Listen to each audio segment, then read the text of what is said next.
sur Facebook, on dirait que vos vidéos marchent plus trop là. Sur Facebook, je vois que les commentaires sont pas beaucoup, les likes sont pas beaucoup. Je voulais savoir si vous avez été shadowban par Facebook. Dans un premier temps, ma première page, qui est la page de 2 500 000 abonnés, a une restriction depuis 6 mois. On appelle ça shadowban. Ok, merci bien. La deuxième page, qui est Révérend Camille Makosso, qui est maintenant à 1 million d'abonnés, n'a aucun problème. Mais dans ces temps-ci, j'ai trop gagné d'argent en 2022. Il était pour moi plus qu'important de reposer mon esprit. De donner de nouvelles orientations à ma vie sur les réseaux sociaux. Je suis là pourquoi? De quoi est-ce que je parle? Quelles sont les orientations? Mon code? Parce que je suis un formateur dans les secrets de la réussite. Je vais me concentrer et ne plus qu'on voie le général dans les petites choses qui n'ont rien à voir. Donc j'ai mis un temps de silence pour qu'on puisse voir que le général, il y a longtemps, il ne parle pas. Et puis quand je reviens, après ma croisière, tu as déjà fait une croisière sur un bateau? Pas encore? Non, non, je crois pas, ça m'intéresse pas beaucoup.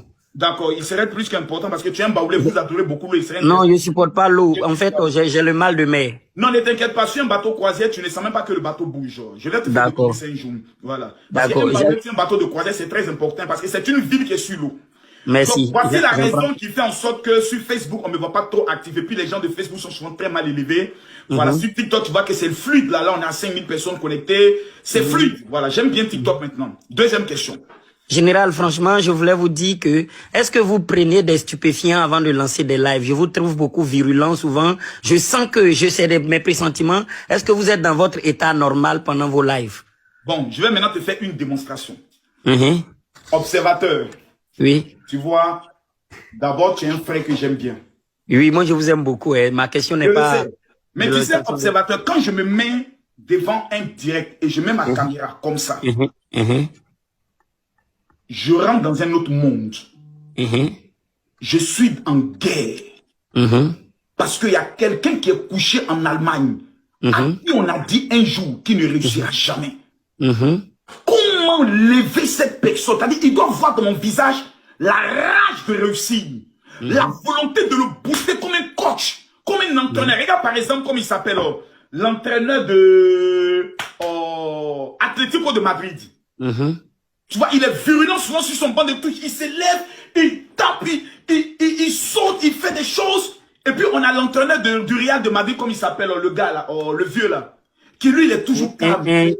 Ancelotti ou bien Ancelotti. Voilà. Tu vois, lui, il est toujours doux. Il est calme, il est toujours serré, il mange son single. Mais l'autre, tu vois qu'il est bouillant. Il est chaud. Oui, il shoot les sachets d'eau, tout. Voilà. C'est mon style à moi. Je me suis donné ce style. Donc, à chaque fois que je suis dans un live, pour moi, c'est le match de ma vie. Il y a quelqu'un qui va m'écouter, à qui je vais transmettre un secret, un code. Regarde par exemple ce soir.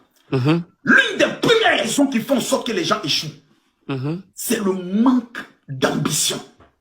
Tu sais, je vais te donner une révélation fracassante. La majorité des Noirs pensent que la réussite est une affaire de prière et de Dieu. C'est une question de compétence pour moi, je pense. D'abord, tu vois, tout à l'heure, tu as dit c'est une question de compétence. Les gens deviennent compétents dans ce qu'ils font et c'est ça, nous en Afrique, on appelle réussite. Par exemple, moi je trouve que tu es compétent dans ta manière de faire tes lives. Jusqu'à là, on pense que c'est pas naturel, tes lives, on pense que tu prends des stupéfiants. Donc là, tu viens de nous dire que tu es compétent pour faire des lives.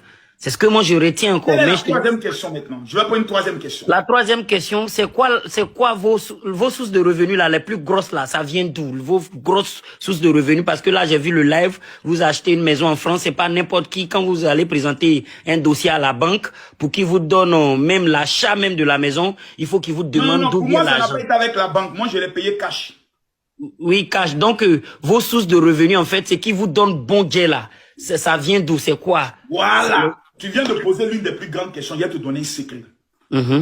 La plus grande force d'un homme, ce sont ses relations. Lorsque des Turcs arrivent en Côte d'Ivoire. Des quoi? Des Turcs. Bon, les gens de la Turquie, les Turcs. Les Turcs, oui. Arrivent en Côte d'Ivoire et qui veulent, par exemple, avoir des marchés. Soit dans le domaine des BTP. Soit ils viennent avec un projet d'investissement pour investir en Côte d'Ivoire. Mais ils n'ont pas le réseau pour rentrer au palais présidentiel. Champion, je prends mon téléphone. J'appelle qui de droit. Je lui dis, Il y a des investisseurs qui sont là. La mise en relation, c'est de l'argent. Tu prends et c'est un pourcentage. Tu as tout compris le système. Voilà ma marmaille. Oui, et c'est des pourcentages. À ton plus gros truc là, c'était combien de pourcents à notre avis? C'est des exclusivités, ça me fait plaisir. Hein. Tu sais que je te traquais pour t'interviewer. Je me rappelle, j'ai mangé 2 fois 550 millions. 2 fois 550 millions. Donc, général, vous faites le milliard actuellement. Je ne fais pas le milliard parce que quand ça rentre, je peux dépenser souvent par mois autour de 10 à 15 millions. De toute façon, ça rentre, c'est comme ça.